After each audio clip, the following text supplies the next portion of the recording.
ئەمڕۆ لە سنووری ئیدارەی سۆران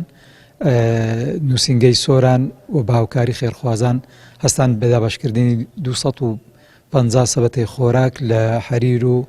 خەلیفان و سۆران و ڕەواندوز باوکاری خێرخوازان خۆی گەورە پاداشتیان داتەوە و هەروەها هەر لەو کار و پرۆژانەی دەستگای خێرخوازی بەخشین لە نووسینگەی سۆران چەند ڕۆژ پێش ئێستاکە پرۆژەی دابشکردنی زەکاتمان هەبوو کە بریتی بوو لە 25 میلیۆن باوکاری خێرخوازێک دابشکرا بەسەر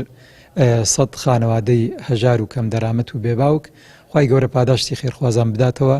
و خی گەورە بەرەکەت بێخیتە ماڵ و سامانیان. ڕاستی هاوکاری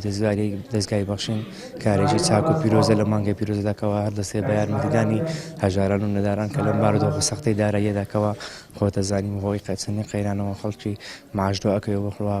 کۆی بارودۆخی ژان بازاڕ و کەسابە بەو شێوەی نێت بەڕاستی ئەمە جێگای دڵخۆشێکەوە دەستگای خێرخوازی بەخشین دەستێ بە هاوکاریکردنی هەژاران و نەداران و هیوایە دەرگایەکیان بۆ دەکاتەوە بتوانن لەو سەختی و دۆخی دارایی تێدا نەمەتوانن لانی کەم بەشی پێداویستی مانگێک دومانجان دەستکەوێتن. زۆر سپاسی دەستگای بەخشینەکەم کە ئەو هاوکاریە دێتە فەقیر و هەژاران و ئێمە خۆیان پاداشتان بداتەوە خۆیان هەتاماین هەر سەرکەون بە سامون ڕستەنگەکان لەو بەزیاد بخوایە بەخوای خەڵکەی بڵێن خەڵکی فەقیر زۆرە ئەو هاوکاریانەش دەورێکی باش دەبینی